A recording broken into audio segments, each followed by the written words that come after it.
Connect now. Distinguished security chiefs, the burden of this letter ultimately rests upon your desks. We are trapped in the forest. Because whether fair or unfair, whether comfortable or uncomfortable, history has placed you at the helm of Nigeria's security architecture during one of the most consequential periods in our nation's democratic journey. And that reality carries weight. Not because anyone expects perfection. No nation has ever completely eliminated insecurity. No security institution has ever entirely removed danger. Threats evolve, criminals adapt, violence mutates. That has always been the nature of security.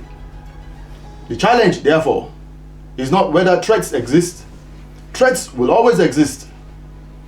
The challenge is whether the institutions established to protect the Republic are learning, adapting, and responding faster than the threats confronting them, and whether the Republic itself is adapting faster than those determined to undermine it. Because Nigerians are no longer measuring security by statements. Nigerians are measuring security by outcomes. Can children go to school safely? Can teachers teach safely? Can farmers farm safely? Can worshippers worship safely? Can travelers travel safely? Can communities sleep safely? Can citizens live without fear becoming a daily calculation? Those are the questions now echoing across the Republic. Those are the metrics that matter. Not press conferences, not communiques, not carefully crafted assurances. Outcomes, rather. Because security is not merely the absence of violence. Security is the presence of confidence. Confidence that children can learn. Children should not have to grow up negotiating that families fear. can sleep. It is getting late. Confidence Time for bed that now. communities can thrive. Good night, Mom and Dad. Confidence that opportunity remains reachable. Confidence that citizenship itself carries protection. And perhaps that is where the challenge now resides. Not in whether threats exist. Threats will always exist. Not in whether criminals adapt. Criminals will always adapt. Not in whether dangers evolve. Dangers will always evolve. The challenge is whether the institutions established to protect Nigerians are learning faster than the threats confronting them. Whether the Republic is adapting faster than the forces seeking to undermine it. Whether the promises of protection is keeping pace with the realities of danger.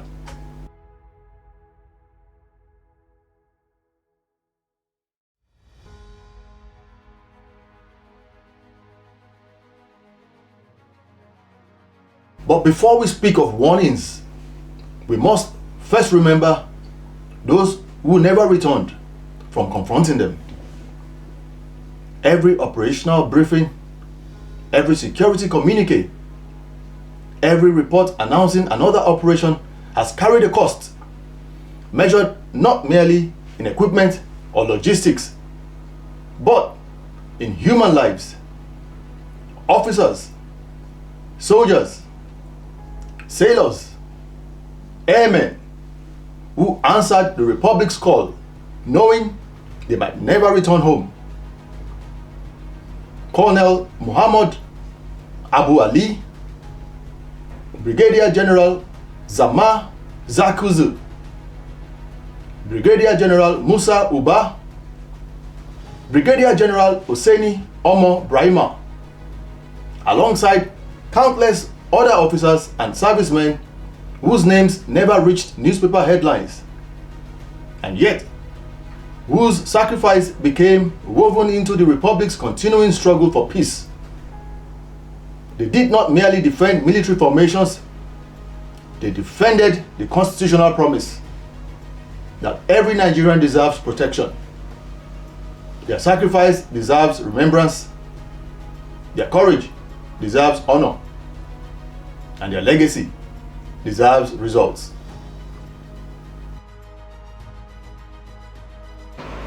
Because, distinguished security chiefs, Nigeria has now received too many warnings for these to still be treated as business as usual. Zamfara continues to be a warning. Sokoto has become another warning. Kebbi has become another warning.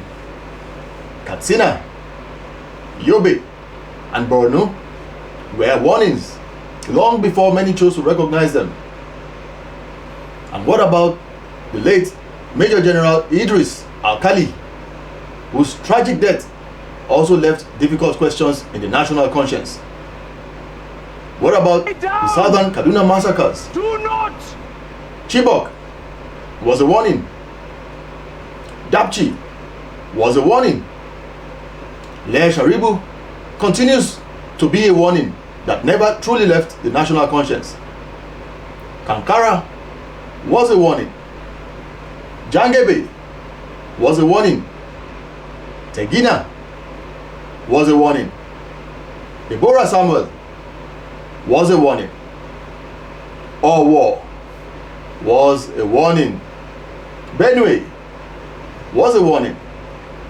Plateau was a warning.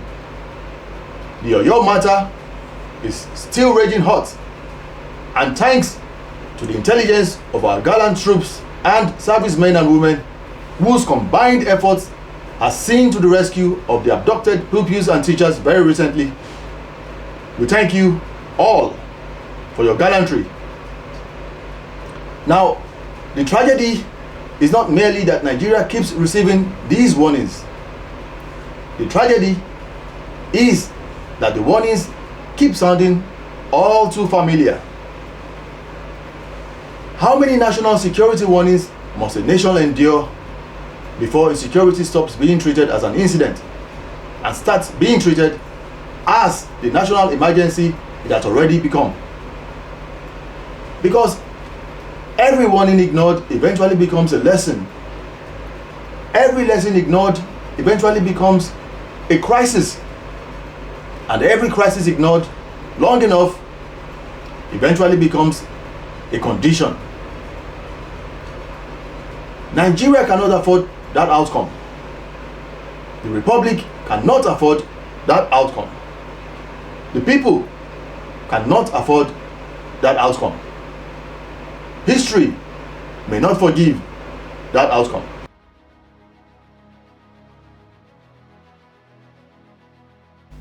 That is why this moment is bigger than politics, bigger than administrations, bigger than institutions, bigger than personalities. This is about whether future generations inherit a nation increasingly organized around confidence or a nation increasingly organized around terror. Honorable Minister of Defense, General Christopher G. Musa, Honorable Minister of State for Defense, Dr. Bello Muhammad Matawale, Malam Nuru Ribadu, Inspector General Tunji Disu, General Olufemi Olatubosun Oloyede, Lieutenant General Waidi Shaibu, Vice Admiral Idi Abbas, Air Marshal Sunday Kelvin Aneke, and Mr. Adiola Oluwatosin Ajayi. The question before you all is not whether the challenge is difficult. It is. The question is not whether the threats are complex. They are. The question is not whether the task is enormous. It is. But the question is whether your generation of security leadership will be remembered as the generation that adapted to the emergency, or the generation that finally confronted it. Because leadership is ultimately tested not during ordinary times. Leadership is tested when the ordinary begins breaking down. Leadership is tested when familiar solutions stop working. Leadership is tested when the nation begins asking difficult questions.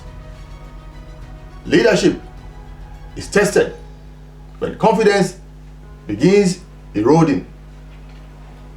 Leadership is tested when citizens begin looking toward institutions for reassurance.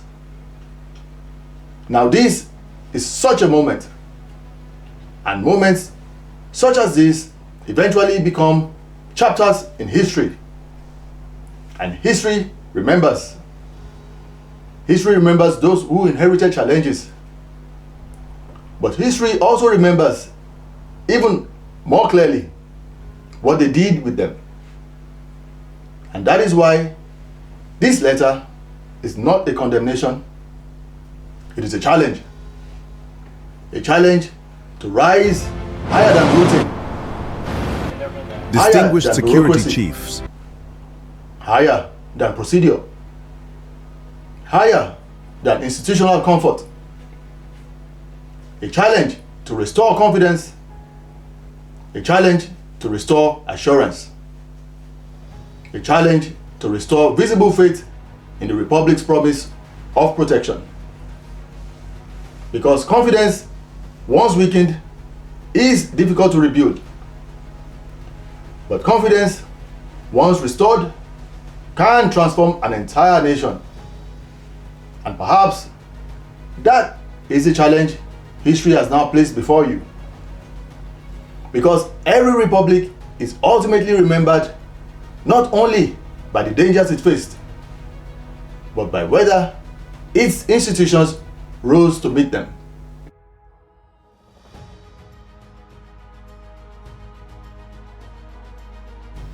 History has a remarkable way of judging nations, not merely by the challenges they inherited, but by the courage they demonstrated in confronting them.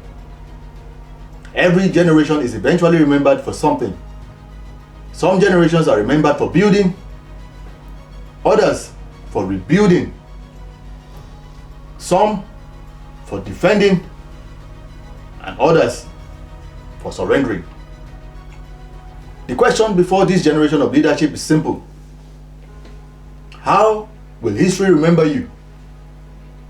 Will it remember a generation that accepted fear as the new normal? Or will it remember a generation that restored confidence to a people longing once again to believe in the promise of their republic? Because leadership is rarely judged by intentions. Leadership is judged by outcomes, by lives protected, by communities restored, by children returning safely to their classrooms, by farmers returning confidently to their fields, by worshippers returning peacefully to their places of worship, by travelers journeying without fear, by citizens once again believing that the Republic still possesses both the capacity and the resolve to protect them. That is a measure by which history will remember this generation of security leadership. And that, distinguished security chiefs, is why this letter is not a condemnation, but a challenge. A challenge to rise higher than routine, higher than bureaucracy, higher than procedure, higher than institutional comfort. A challenge to restore confidence, to restore assurance, to restore visible faith in the Republic's promise of protection. Because confidence, once weakened, is difficult to rebuild. But confidence, once restored, can transform an entire nation. And perhaps that is the challenge history has now placed before you. Because every republic is ultimately remembered not only by the dangers it faced, but by whether its institutions rose to meet them. This is where we shall draw the curtain for now, until next week, when the mailman shall return to close out on this Security Digest series as addressed to all Nigeria security chieftains. In the coming week, we shall conclude the series in the closing chapter 5 as we shed light on the final warnings, beyond warnings, and the path forward for Nigeria. The letter has now been delivered. The responsibility to act, respond, and to reassess and arise to the issues raised now rests with those to whom this letter has been intended.